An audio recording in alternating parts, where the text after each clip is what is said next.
Kaixo,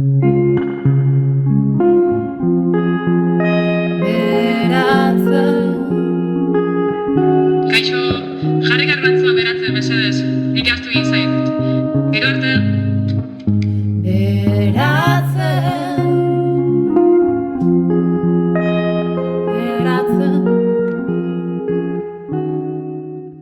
Kaixo entzule, ongi etorri beratzenen atal berri batera. Badakizuen nor naizen? Ea asmatzen duzuen. Kaixo entzule, orain bai, betiko moduan, ongi etorri beratzen podcastaren atal berri batera. Entzun berri dugun ahots hori, gaurko atalaren protagonistarena da, eta batek asmatuko zuen adimen artifizialarena dela ahotsa. Zehazki, Elujarren ahots simuladorearen emakumezkoa bi ahotsa zen.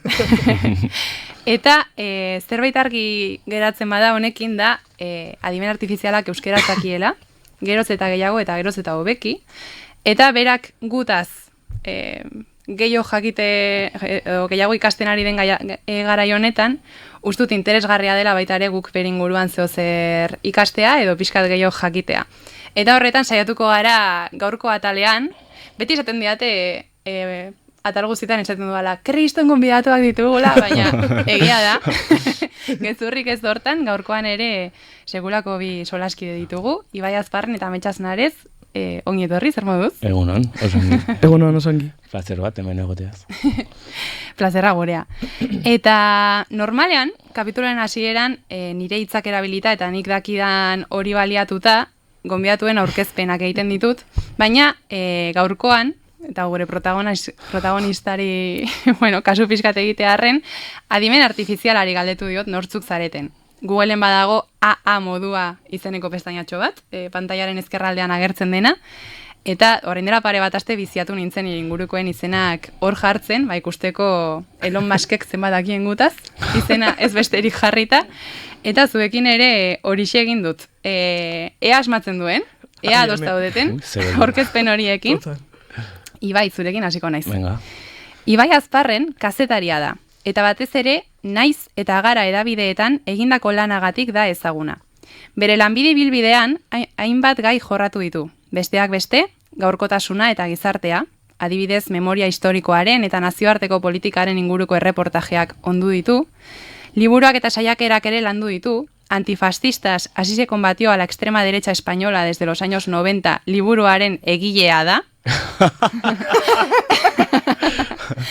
Eta lehenengo akatsa ja hori. Lehenengo akatsa. Ez que beti nire izena bilatzen duzunean, agertzen da elkarrizketa hori da, Mikel Ramos autorea. Mikel Ramos, eta egin nion, eta ez dakit, oi hartu nahi izan zuen, ez dakit, edo Espainian ez dakit non, eta beti agertzen da nire izena bilatzean. Orduan, ja lehenengo akatsa, osea.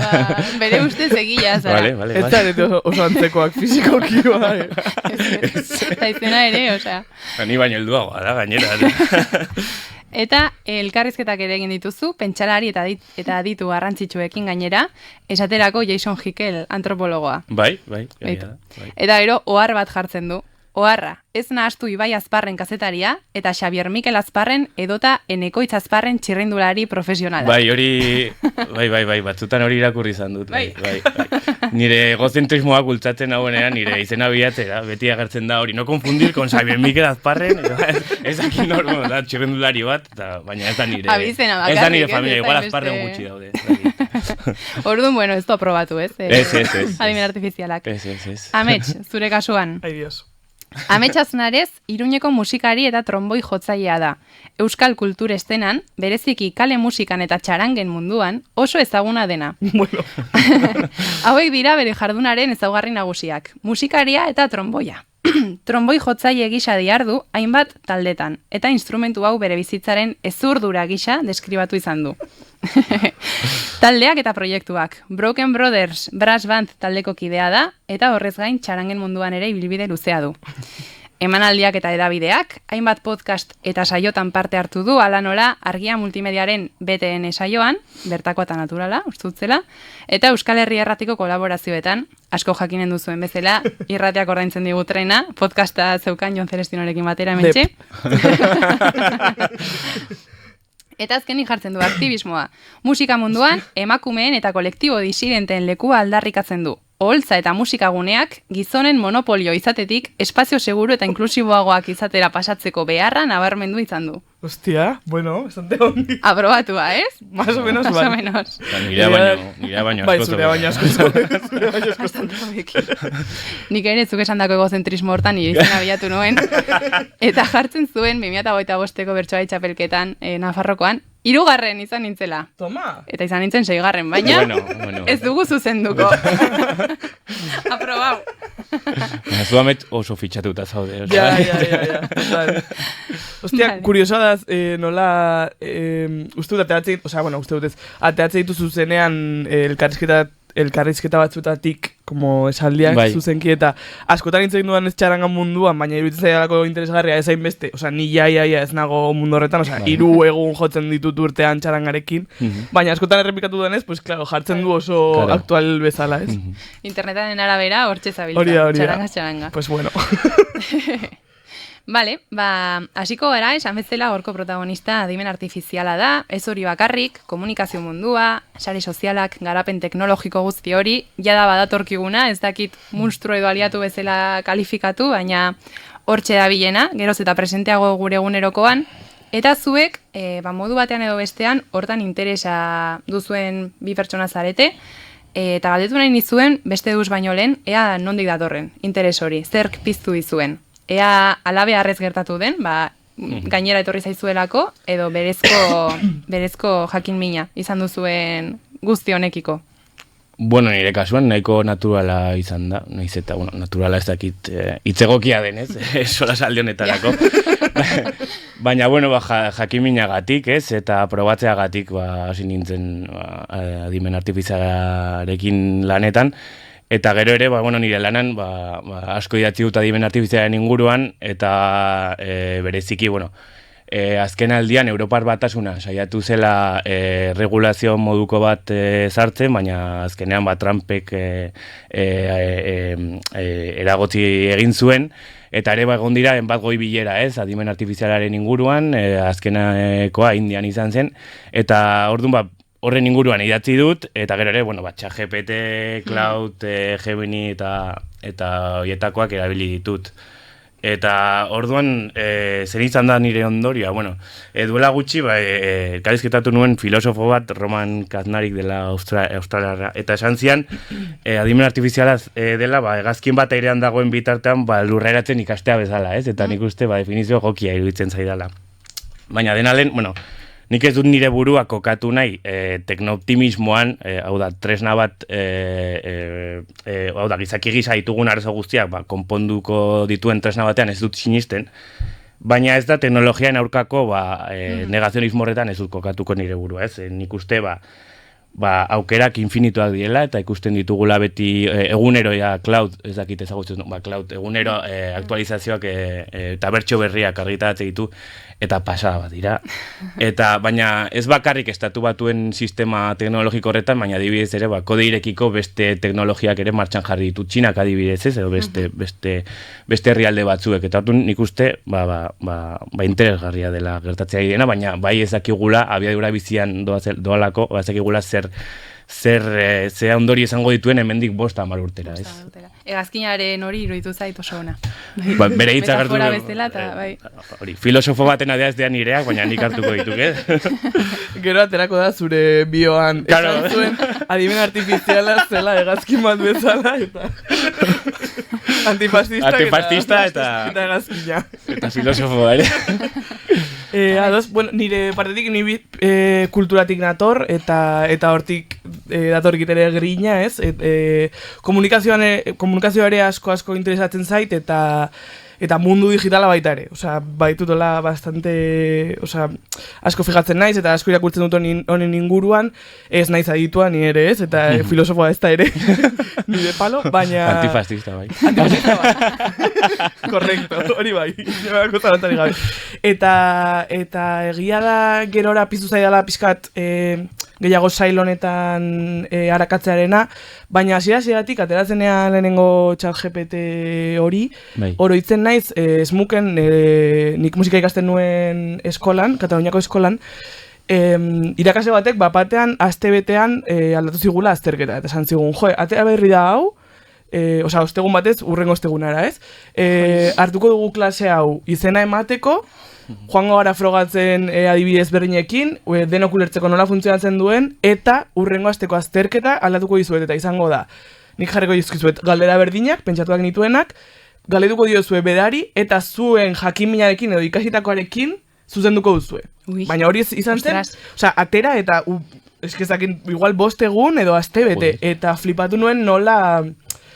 igual lehenengo aldiz horrelako berrikuntza batekin, instituziotik edo akademiatik heltzen zitzaidan, ja zuzenean eragiteko modu bat, tresna batzuk, eta incluso, begirada bastante implizitua, ez? Rollo, bale, egingo duzue honekin, baina zuek zuzenduko duzue zer esaten duen, zer den egia eta zer ez. Eta bakoitza, jarri zigun gero egia da aldatu zituela gauza batzuk, ze, konturatu zen, galdera nola planteatu aldatzen zuela, orduan planteamendu batzuk aldatu zituen, gero egin genuen azterketaren revisioa denok elkarrekin, zergatik galdetuta, zergatik erantzuntzen zuen hau, zergatik galdetuta zertan aldatzen diren gauzak, eta irutizakean super interesgarria, eta beti horituko dut hori, ez? Nola lehenengo aldiz, igual, nire bizitza osoan, etortzen da zerbait lehenago klase batetik, eta ez internetetik. Ia parean edo inkluso lehenago.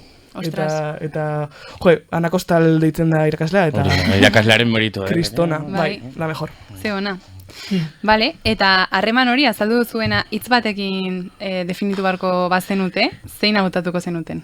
Nik esango nuke, adimen artifizialarekin tentxo harremana daukadala. Ez dakit berak zer pentsatuko duen, baina, bai, ez dakit nori entzun nion, bere amets gaiztoena zela deskubritzea berak bere ChatGPTarekin dituen elkarrizketak, ez? Ostia. Ze azkenean ikuste, gidatzen ari garenean bezala, nik uste gidatzen dugunean ateratzen dugula gure bertxe hori kokerrena, ez? Eta nik uste hori ere gertatzen dela ChatGPTarekin edo Cloud edo Geminirekin hitz egiten dugunean, ez? Zen bihurtzen gara nik uste tirano batzuk, presionatu egiten dugu, eta orduan ez dut nahi sekula ere nire elkarrizketak ChatGPTarekin publikatzea. Eta orduan horregatik tentxo harremana daukatu berarekin nik uste. Vale, tentsioa. Nik jarri dut azkartasuna. Uste dut ere azalpen pila bat eman aldi dela, baina guazen aurrera ze gauza asko ekarri. Bai, hau galdetu nahi nizuen ikusteko ea positiboa edo negatiboa zen zuen enfokea bereziki, eta da, bastante neutroak direla bi hitzak, niri bai beldur puntu bat atorki dara adimen artifizialarengan pentsatzean, ez jakindasun totaletik, ari naizelako gehien bat, baina gogora ekarri zidan Jesus Mari Irazu bertsolariak eta bertsozale elkarteko langileak egin zuen ikerketa bat bertsoa eta adimen artifizialaren inguruan. Eta berak esaten zuen, 1985 urtean, lehenengo aldiz txirritaren ahotsa grabatu zutenean, ea zero sentituko ote zuen txirritak bera ahotsa makina batetik irtetzen entzutean.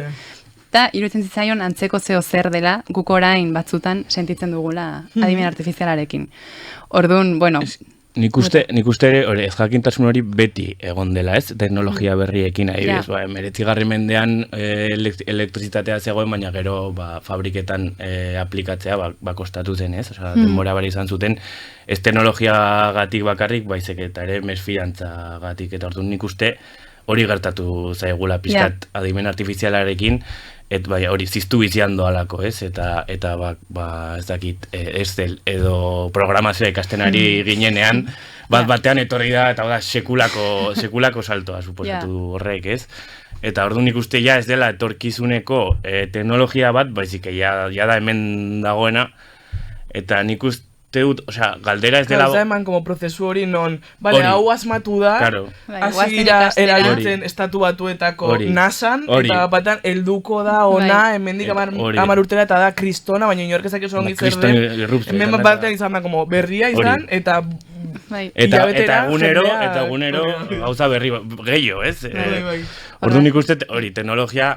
Osea, horren inguruan galdera ez dela bakarrik zer egin dezakeen, baizik eta nor kontrolatzen duen ere, eta zer egingo duen horrekin, eta nola guk erabili dezakegu guztion onurako.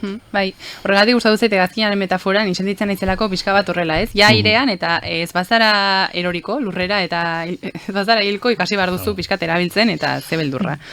Eta gero, etortzen delako informazio handia, dituen ondorio kaltegarri ez ere bai, ekologiari dagokionez eta bar, ezakit gero sartuko garen hortan, baina bueno. Aipatu duzu, etengabe garatzen ari dela eta jasotzen ditugula garapen horiek ia konturatu gabe, eta ia da, batzutan ez garela konstiente zenbateraino dagoen gure egunerokoan txertatua. Aipatu duzue, kazetaritzatik zatoz, komunikaziotik, zu musika gintzan aritzen zara, kultura arlotik, eta pixka bat, ze modutan dago presente zuen arloetan, labur azaldu nahi baduzue, zertarako erabiltzen da? Labura saltzea, zaila. Bueno, edo luze, lasai. Zaiatuko nahi.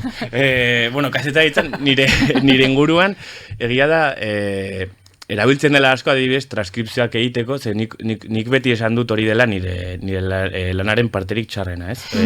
Igual 40 minutuko elkarrizketa bat egitea, eta gero berriz entzutea, zure akatsak entzutea, zure ahotsa entzutea, kriston lana suposatzen zuen, eta orain Replicate bezalako aplikazioa batekin sartzen duzu, eta eske egiten du oso ongi. Gero bai, egia da, birpasatu behar duzula, baina hori ongi egiten du, eta ere erabiltzen da asko, ideiak antolatzeko, informak edo epaiak ere, adibidez labur biltzeko. Ostras. Baina, bueno, oraindik nik uste urrengo urteetan gehiago erabiliko dela, ez? Baina nik uste ere dagoela, ezberdintasun asko, edabide handi eta edabide txikien artean, adibidez, The Guardianek ja badauka departamentu bat, adiben artifizialaren inguruan, eta gendutena da, langileen uneko 70 edo 80 eman diete Cloud, ChatGPT eta Gemini azken bertsoak dira super garestiak. Orduan horrek ere kriston desabantaila eragiten du. Hala ere, The Guardian bai dela edabide hori oso handia, eta nik uste edabide txikiagoek ezin dugula haien kodeetan funtzionatu, ez? Egia da, sare sozialekin ere, kriston eraultzea izan zirela edabide hontzat, eta edabide txikiok, azkenean, leku bat lortu genuen itxaso edo ozeano zabal horretan, ez? Nik uste, adimen artifizialarekin oraindik bilatu behar dugula tekla, ez?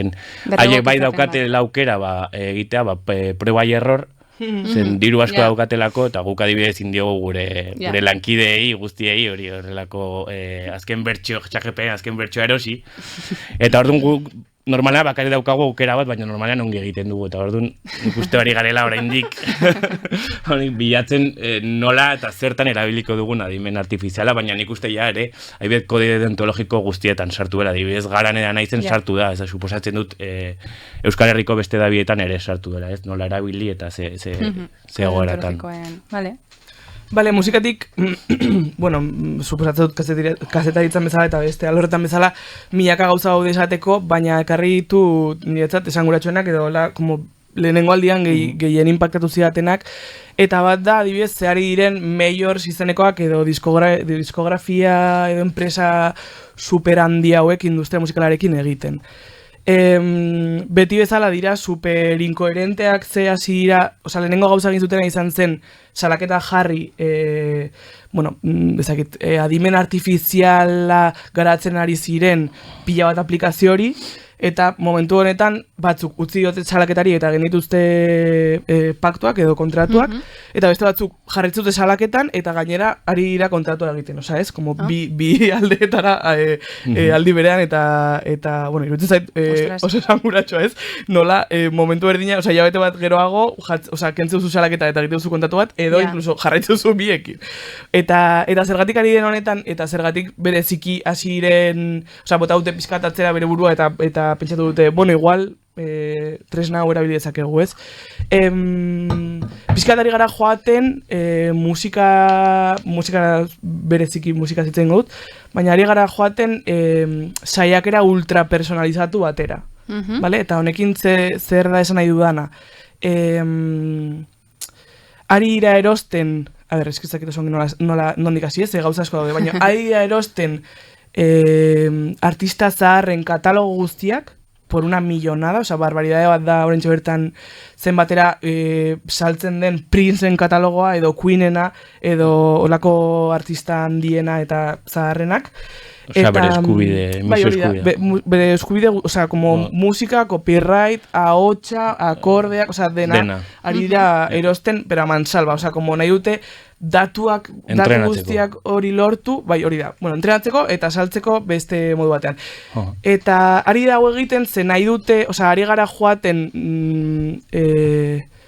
seguramente mendi gutxira, seguramente Spotify hasiko da hau egiten, eta da hasiko dira egiten mashup, badakizu zer den, como remezclas, baina nahasketak, baina orain arte DJak egite dituzte, pues jo que se, Chill Mafia eta Naskerren abesti batekin, ez? Edo olako zerbait, vale, pues justo koinziditzen dute hemen hitz honetan, orduan egingo dut remix bat, edo egingo dut bajoarekin eta musikarekin, eta orain arte hori egin da, eta DJak oso adituak dira hori egiten, baina orain egingo dena da, adibidez, nik gaur esnatu naiz goizeko 8:00, eta erabakitzen dut nahi dudala entzun. Gorka Urbitzuren ahotsa, batxata bat kantatzen. Eta hortara goaz, ez? Osea, como zuk izatera eskubidea erabakitzeko artista baten ahotsa, edo talde baten riff mitiko bat, nola sartuko litzatekeen salsa batean, nola sartuko litzatekeen musika klasikoan, edo nola izango, bueno, Rosalía justo nola izango litzatekeen musika klasikoan badugu, ez? Baina, osea, como eta zuzenean oso pertsonalizatua, oso individuala, oso hori da, nire gogokoa, osea, nik momentu honetan zer nahi dut, eta lortu ezaket dena, ez? Orain arte hori lortzen da, pues, teknika batekin, ikasketa batekin, ez? Osea, DJak lortu ezakete nola gauza bat bestearekin lotu, baina ulertzen da lotzen dela, dago lan bat, dago prozesu bat, eta bueno, ari dira katalogo hauek erosten amansalba horregatik, ez? Pizkat, individualizatzeko guztua, baita ere homogenizatzeko, ze guzti hau honek ekarreko du homogenizazio oso basati bat. Claro, emanen dizun emaitza beti izanen delako mota batekoa, claro. Ez bakoitzak inemaluna asketa hori... Hori da, eta oso arriskutsua da horregatik, ez? Individualizazioa areagotuko duelako, eta hitz egin dugun gustu hori edo nire beharrei lotuko den zerbait izango dela. Orduan, si ya no nos sirve nada, hau ja dugunean, imagina, ez? Osea, besan nahi dut, zertarako ikusiko dut kontzertu bat gaur jartzen didatena 8:00, nik nahi dut entzun 9 eta 4 denetan, izaro kantatzen berritxarrak, edo jo kes, osea, olakoak, ez? Nahiago dut gaur bizu bat txateroa, zertarako jongo naiz bere kontzertura. Claro, eta gainera gero, ritmoa, jadanik oso handia baldin bada, edo eskatzen dena baldin bada, taldeek ateratzea single bat hilabetero, honek generatzen ditu variaciones ilimitadas cada segundo. ¿Sabes? Esan nahi dut, Jofek duela, edo Ibilbedik darama 2 urte diskatera gabe, behar dut, Ametxaranguren ahotsa entzun Ibairen ahotsarekin, orduan, sortuko dut pop indie bat, bi hauen ahotsarekin, orduan ja ez dut behar, non dauden jakin, zer egin gauten urrengoa, ze nik behar dut oraintxe bertan, eta ematen didate streaming plataforma hauek, eman aldiate erantzun hori ez momentuan. Jo, ez dakit honen adibide bat ekarri dugu, baina entzungo dugu kantu bat, momentu batean. Nostalgia.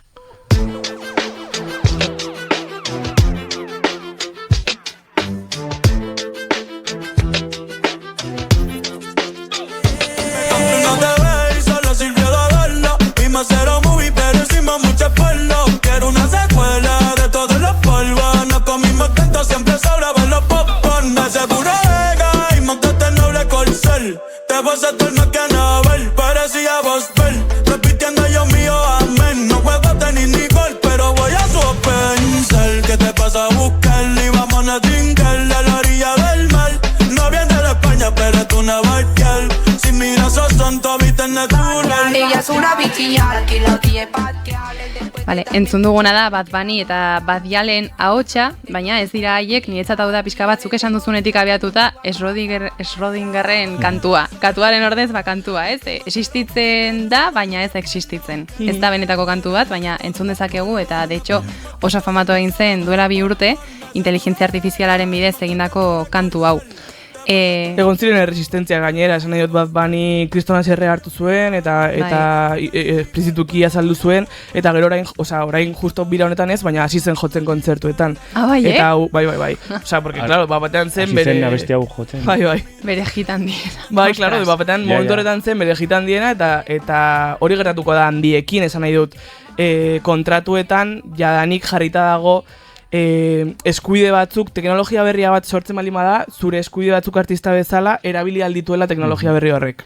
Literalmente hau da. Eta gongo dira resistentziak, eta handiek kriston pisua dute eta boterea, baina ni seguru nago, derrigortuko dituzte. Gero, zuk izango dituzu ingreso pasibo batzuk, zuk, haiek, izango dituzte ingreso pasibo batzuk, hau erabiltzen baldin badaola, baina oso zaila izango da pultsoa irabaztea. Eta hontaz aparte barkatu zara, esan nahi nuen, honek eraingo dituenez hainbeste abesti, eta hainbeste bertxo, eta hainbeste, como kontenido pilatua, ez? Uste dut geratuko dena baita ere, musikaren inguruan hitz eginda, eta adimen artifiziala kontuan hartuta, izango da, autentikotzat hartzen dena edo purotzat hartzen dena, elitista, reala, igoko dela pila bat bereziki ekonomikoki.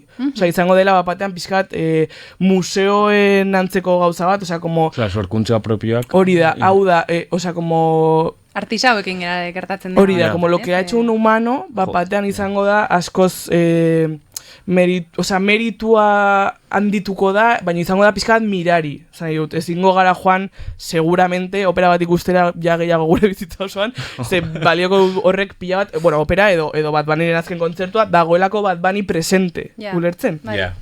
Made by human, ez? Total. Etiketa berri bat sortuko dela hau. Dena da, gizakiek egindako, da artifiziala, baina azkenean da, azken urte edo, ez dakit, edo amarkadetan pilatu den, ez? Informaziotik abiatutako. Hori, orduan. Bai, egia da. Dago ere bai, orain Billboard listan sartu den artista bat, deitzen dena Sania Monet, da R&B artista berri bat, eta da guztiz adimen artifizialarekin sortutako artista bat, lehenengoa iristen olako lista mundial super exitoso batera, eta kontua da, zuk orain txabertan esan dutzuna ez, guztia da gizakeak sortua, eta ze puntuta daño ematen digun pizkat nos reskerbaja la cabeza izatea humanoa den ahots bat, baina ez da bakarrik hori, baizik eta saiatzen ari dela pertsona horrek iruditzea dela benetan gizaki bat. Niri hori da bereziki beldurra edo lo que me inquieta. Saiatzen ari dela nola sortuko ditugu elkarrizketak eta podcastak pertsona hau ez bada existitzen, nola egingo dugu bere janskera. Eta zer errepikatzen da horretan? Pues klitxeak denbora zoan, ze sortze dituzte jakinda que va a funcionar. Izango dela super hit bat, orduan berriz ere, lehen esan dudan homogenizazio horrerantz beste pauso giganteskundo bat da. Eta iritsiko dela ere momentu bat non adimen artifizialak ikasiko du beste adimen artifizialak egiten duten laniz, ez? Bai. Hau adibidez da como tipa beltza bat, kantatzen duela dela hostia, daukala como timbre bat increíblea, eta momentu honetan hitz egiten maldin badu de lo que está de moda, funtzionatuko du, eta batean, literalmente, hain simplea den formula horrekin, heldu da Billboard listetara.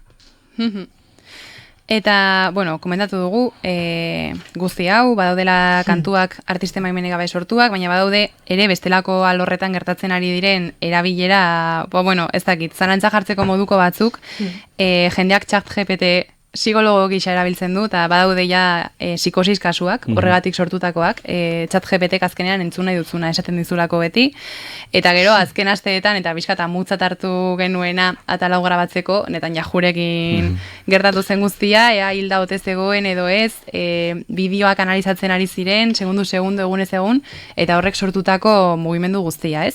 Galdetu nahi nizuen, erabileraren inguruan, azkenan beti izaten delako erabilera dela benetan garrantzizkoena, olako zerbaiten aurrean gaudenean.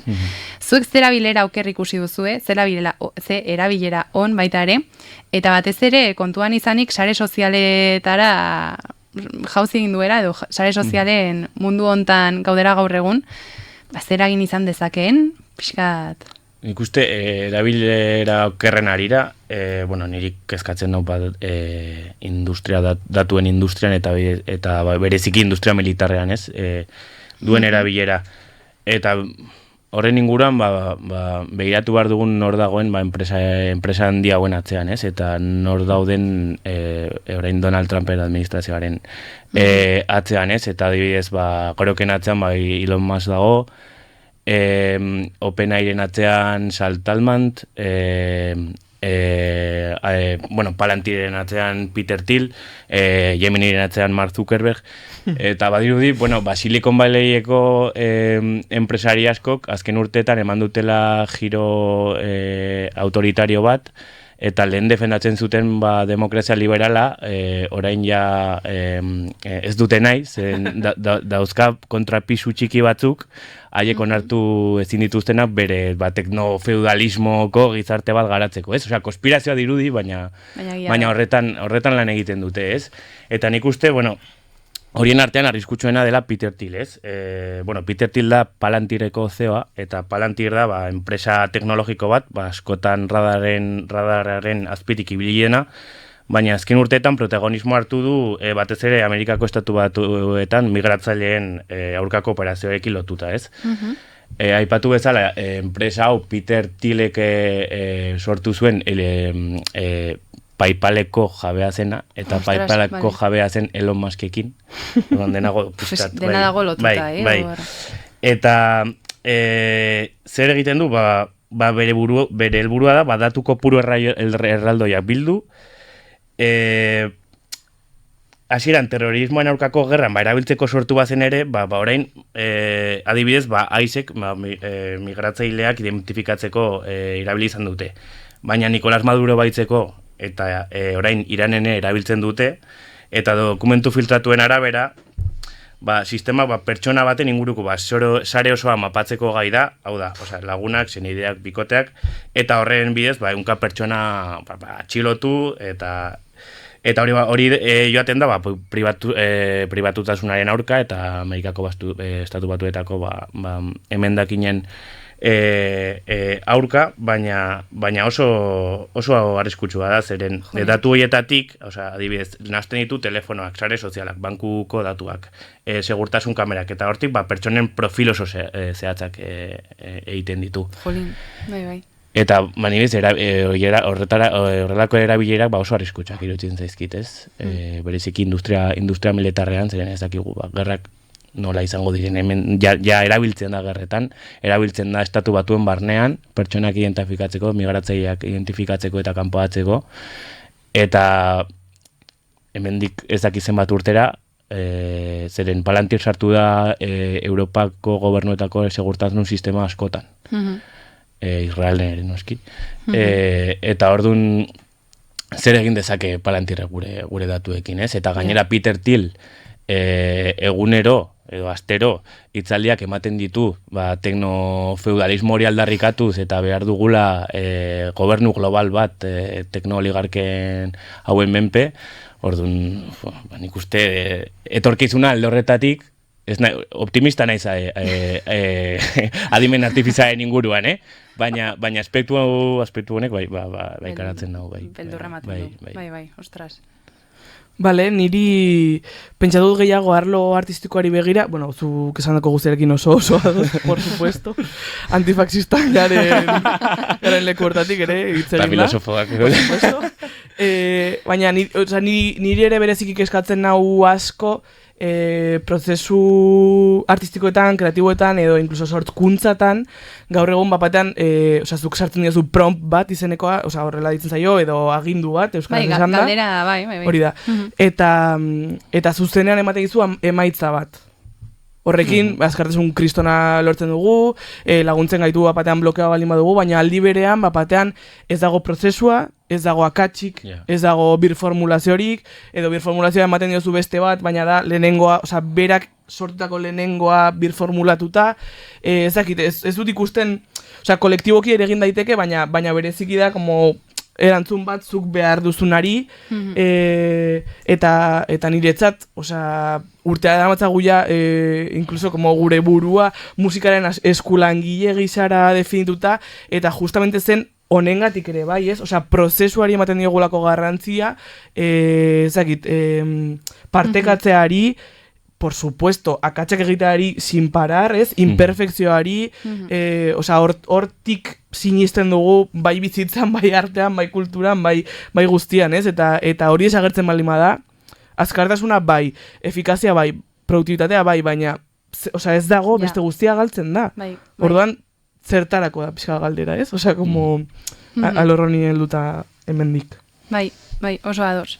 Eta gero niri gertatzen ari zaidan zerbait da, eta esanen nuke gehienoi gertatzen zaigula, kostatzen zaigula bereiztea zer den egia eta zer ez, kontu guzti hauengatik, eta bereziki, sare sozialetan zabaltzen diren bideoekin, speechekin, osea, denetarik. Jendea horri biltzen da, groki galdezka, aipatu duzu egia da. Grok, hau egia da, batean sartzen zara bideo batean eta 200 komentario daude olakoak, eta honi aurre egin dakioke desinformazio honi. Eta badago modurik kroki galdetzeaz gain. Bueno, galdera zaila. Bai, egia zozu, egin aldiozu goroki, baina nik uste gaur egun gakoa dela dena zalantzan jartzea. Ziurgabetasuna onartzea, eta bereziki iturri fidagarria kontrastatzea, eta nik uste horre da bideok paper garrantzitsua dugula.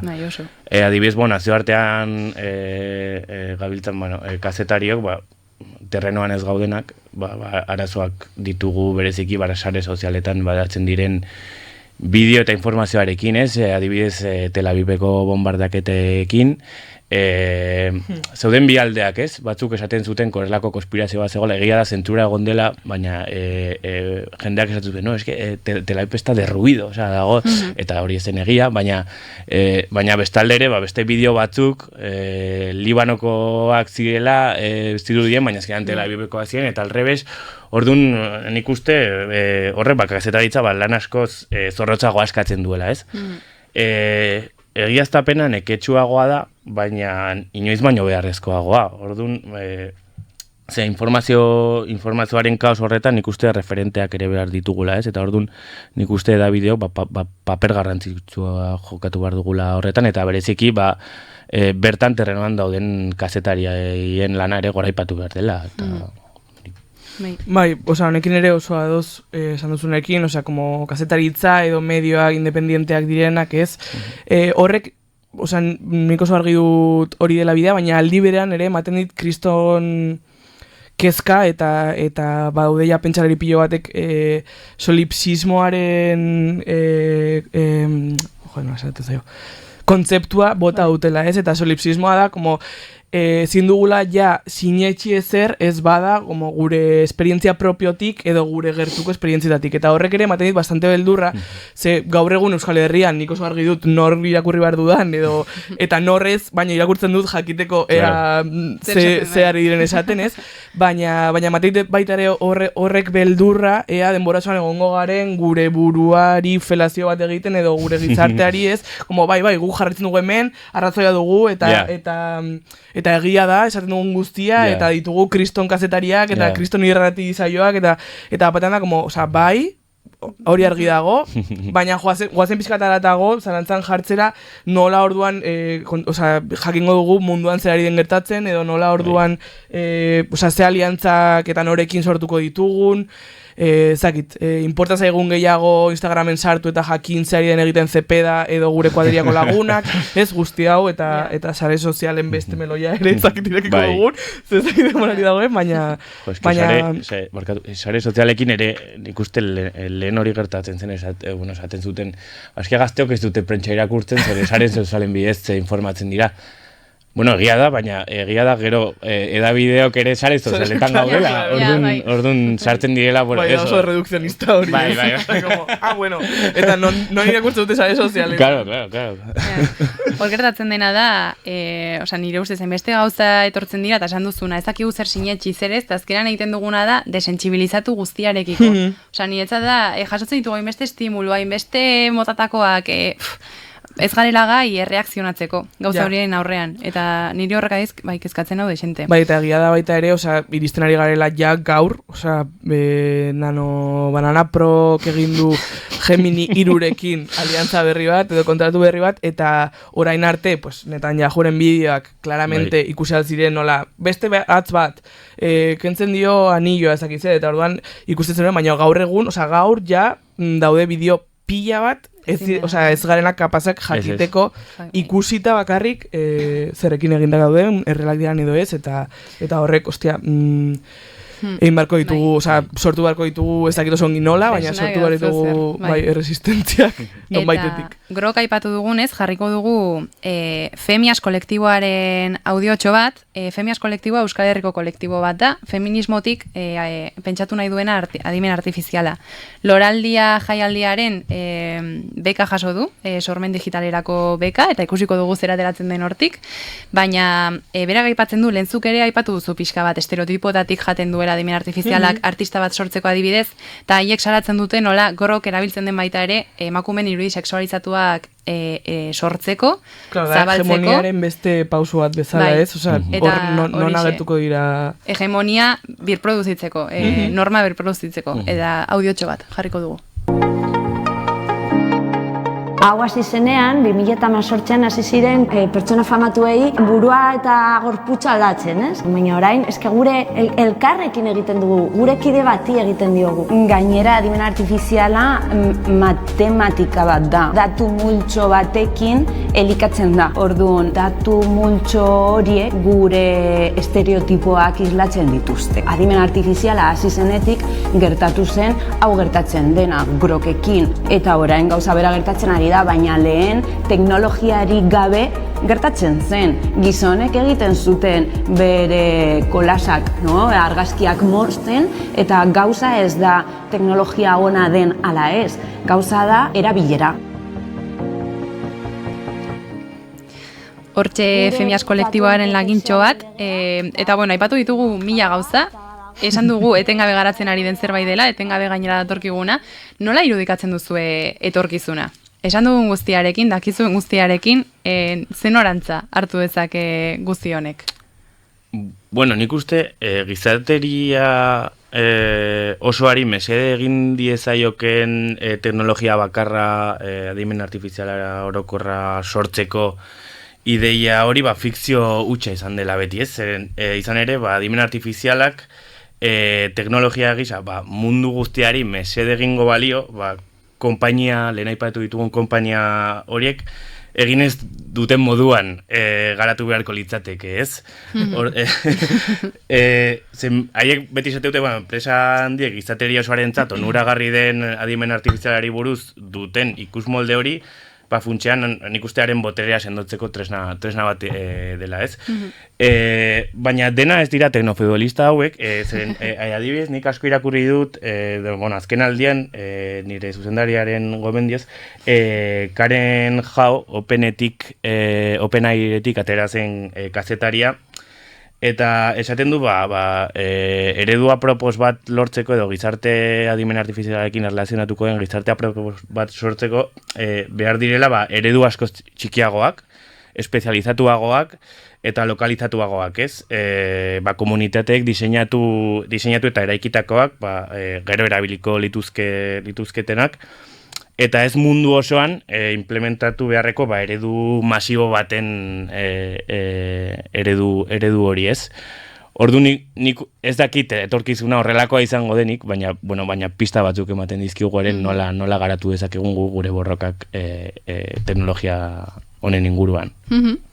Bai, niri unibertsio digitalea nola baita ere kritikatuz pixka bat, uste gaudela algoritmoa eta pantalla vertikalearen diktaduran deitzen dioten horretan, eta eredu horren sustapenarekin bat egiten du adimen artifizialak, ze enpresari horiei oso ongi sare sozialen edo streaming plataformei oso ongi datorkie denbora osoan gauzak egotea, ze hau ez da zer den egia edo zer den gezurra, berdin du, interesgarriena haientzat da ateratzea meme bat, urrengoa ateratzea publizitatea, urrengoa influencer bat baita ere dela publizitatea, urrengoa igual laba elkarten egiten den kontzertua, baina eta urrengoa da zure aizpak igo duen argazio bat bere mutilagunarekin, ez? Eta horrek sustatzen du denbora osoan gauzak, osea, bai, esan ditudan adibidatzuk dira bai guk sortuak, ez?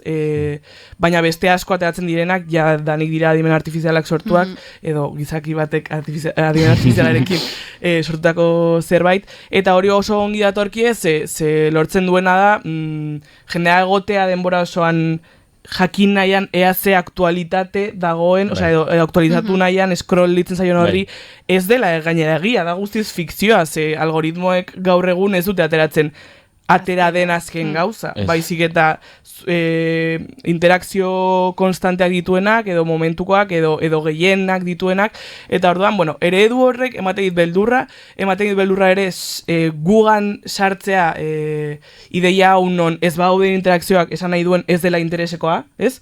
Eta medioetan, edo irratietan, edo gure auzoko jaietan, esatea, joder, pues kartela da mierda bat, ze ez ditu 100 me gusta baino gehiago, oza, horrek ematen kriston beldurra, ze ez da egia, eta gainera ez da egia, ze berez erreakzio horiek ez dira interesaren erantzun, baizik eta zenbat ateratzen den, depende algoritmo horri, momentu horretan zeiten esaten zaion, eta uste duen lortu aldituela 3 segundu baino gehiago itxarotea, edo pasatzea korrika, ez? Esatu dute adibidez, giza gorputz bat agertzen bada, askoz gehiago zabaltzen duela algoritmoak. Osa, tipo, zure aurpegia edo gorputza, eta horiz badago, orako... Eta lehi askearen eredua dela ere bai, ez? Osa, berdin zaiela dena, baizik eta, osa, gezurra baldin bada, edo barbaridade bat baldin bada, baina zu geratzen baldin bada zara 20 segundu, hori errepikatuko dizu zuri, niri, 20 aldiz egunean, eta utzi diotela pixka bat ere sare sozialak izateari, eta hau ere kritika egire dute, pues, kode librean eta teknologia ez hegemonikoan dauden guzti, osa, langile guzti hauek esaten dute ez, osa, ja ez gaudelari konpartitzen gure arteko zerbait, baizik eta garela creadores de contenido, gu ere bai, igotzen bali ditugu gure gauzak, eta diktadura hori ere dago, ez? Sorkuntzaren eta autoegilearen eta erakustearen behar hori, ja ez hainbeste, naiz Menorka nire kuadriarekin, baizik eta eske apuntatu naiz kostura tailer batera, eta erakutsi behar dizuet, egiten ditudan, eta hori kapitalizatu, efectivamente. Eta gero askotan esaten da inteligentzia artifizialarekin hau labur azalduko dut, jari garelako demorari gabe geratzen, baina lanbide asko ordezkatu ditzakela etorkizunean edo beldur hori badago, badibidez itzultzaile lanpostua, ez dakit kazetari eta artista lanpostuekin ze pasako den, baina Ekimate Horenari galdetu genion honen inguruan, Ekimate Horena bertsolaria da eta adimen artifizialeko gradua ikasten ari da, eta berak esaten zuena da, ikusten duela sentsazionalismo asko dagoela adimen artifizialaren inguruan, beldurra sartzeko, ez? Eta hau dator, eta zer dator, eta azkenean bere ustez beste teknologia guztiak bezala, gure gizartean txertatuko den teknologia bat izanen dela, baina bere mekanika konpara ezina dela giza adimenaren mekanikarekin. Eta hortan, hori nabarmentzen zuen, argi usteko, zenbait gauza ordezka ezinak direla. Eta Jesus Mari Erazuren hitzetara bueltatu, zelen aipatu dut, bertsoa eta adimen artifizialan astu zituela, momentu batean galdetu zioten ea adimen artifizialak bertso eskola bat ordezkatu lezaken. Bertsolari bat entrenatzeko, ea adimen artifizialarekin egin halko ote zen hori. Eta berakara erantzun zuen. Arriskutsua ez da zenbateraino den gai edo ez den. Arriskutsua da pertsona batek egin beharko lukeen lana adimen artifizialak egitea. Bertsoeskolan aritzea ez da informazio fluxu bat izatea bakarrik. Harremanak sortzen dituzu, talde bat sortzen duzu eta giro bat sortzen da. Hartu eman hori oso garrantzitsua da bertsotan aritzeko eta horraino ez da iristen adimen artifiziala. Orduan, pixkat hau esan da. Esperanzadora, zara jo zongi. Pixkat, gorunka bokatzeko. Eta ezakitze baiketu nahi duzuen, bestela eskatuko dizuet. Labur-labur esatea, zuen ustez, alde honak eta txarrak zein diren. Eta labur-labur benetan. Vale. Bueno, ni alde txarra jaipatu ditut, industria amerikana. Askoz gehiago daude, baina, bueno, ez da oso pesimista. Baina, aipatu duzunaren arira, Antropikek, Cloudeko enpresak, egindako ikerketa batek, ideia oso interesgarri bat erakusten du ez. adimen artifizialak egin dezakeena eta benetan egiten ari dena ez diela gauza bera, ez? Eta orduan, teorian lan asko automatizagarriak dira, baina praktikan oraindik zati txiki bat besterik ez du ordezkatu. Eta zer esate zuen ikerketa horrek, joera momentuz argia dela, ez? Gehien eragiten diena ez da eskulanari, baizik eta lan intelektualari, hau da programatzaileak, administrariak, analistak. Ez dakit gero ja manufakturan sartuko den automatizazioarekin eta robotekin, baina momentuz eragina du bereziki arlo intelektual horretan. Vale. Bai, nik labur, berriz ere guztizadoz, ez dut errepikatuko.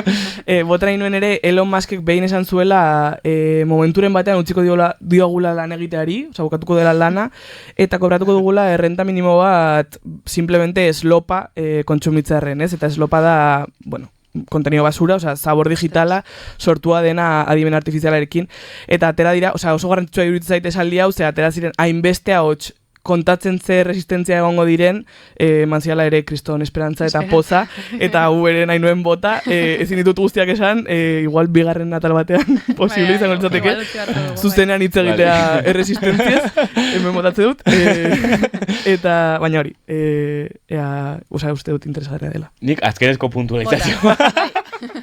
Bereziki alde txarren inguruan, ez? Nik uste ez dagoela erregulazioa eta oso garrantzitsua, ez? Beste teknologia batzuekin bai egon dela, eta lehen aipatuan bezala Europa saiatu zen regulazio bat egiten, baina Trumpek itzalpean egindako presioarekin, azkenean zapuztu zuen, ez? Zer regulatu nahi zuen Europak? Marko bat ezaren nahi zuen, arriskuaren arabera selkatuz, zer onartu eta zer debekatu, ez? Baina nik uste orain daudela 3 modelo. Amerikako estatu betuetakoa bat, ez dagoela desregulazio totala nagusitzen da, bigtetxen datuak mugari gabe ustiatzen dituzte, gero Txinan berriz dagoela kontrol estatal bat, eta nik uste Europan,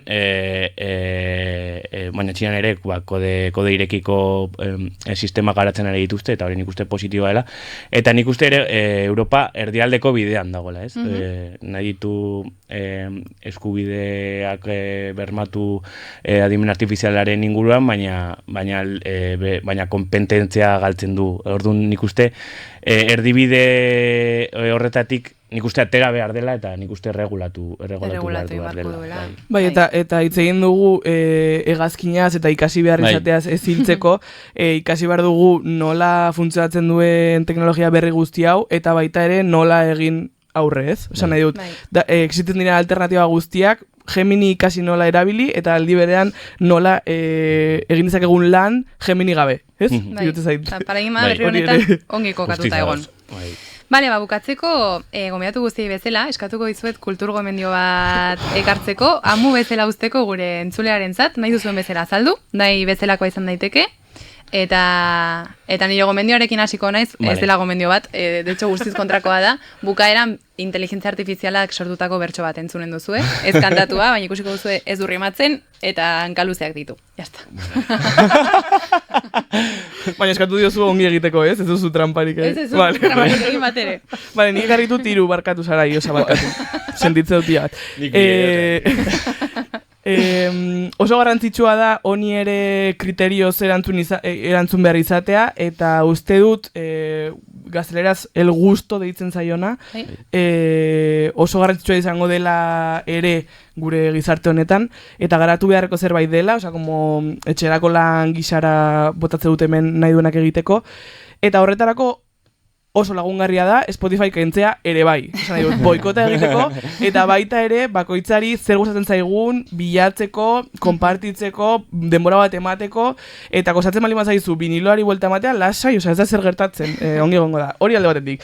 Gero, beste alde batetik, aurreko duela bi aste egon ginen lagun batzuk Kara izeneko aztarnategi, otro rollo, aztarnategi interesgarri eta Euskal Herrian dugun izugarrienetarikoa, Santa Karan dago, Santa Kara herri beran dagoen herri bat da, eta, da, hiri erromatar bat sortu zena Baskoi herri baten gainean, da guztiz doainik, ez dago daude gauza pila bat, baina ez dago inor erregulatzen duena, eta oso interesgarria da ara hurbiltzea. Hori bigarrena. Eta hirugarrena, iruditzen zaidalako direla gure herriko queen, reinas eta dena, Aner Peritz eta Mijo Lizartzabururen edozein zutabe, gomendatzen dute mendik. Oso gana, vale. Jode, ezakit. Nik adimen artifizialaren inguruko gomendio batzuk egin bat nitun. Bueno, ez... Jendea horregatik dago, vale. Perfecto. Lehenengoa gaztera esango dut. El imperio de la IA, Sam Altman y su carrera por dominar el mundo, lehen aipatu dut Karen Hao kazetaria, Sam Altmanekin, OpenAI ChatGPTko jabearekin lan egin zuela, eta... atera da enpresatik etikagatik eta moralagatik, eta orduan idatzi du liburu hau oso interesgarria dela. Eta gero, duela gutxi, elkarrizketatu nuen George Monbiot dela beste filosofo bat. Eta berak dauka liburu bat dela La doctrina invisible. La doctrina invisible da nola 30ko filosofia oso marginal bat, zela neoliberalismoa, 30ko markan zen oso marginala, nola elite batzuek eman zioten buelta, orain ja zeozer naturala bezala ikusten dugun horretan bihurtzeko, ez? Orduan, gomendatu nahi du liburu hori, zeren orain teknoligarken eta teknofeudalista hauen mundu berri horretan, konturatzeko hauek ere gauza bera egin nahi dutela, ez? Eta hori dira nire bi gomendioa. Zoragarri. Mila esker, bihotzez, ez interesgarria atala, eta... Motz geratu. Bai, bigarren batei marko dugu nire batean, eta aio entzule urrengor arte. Eskerrik asko.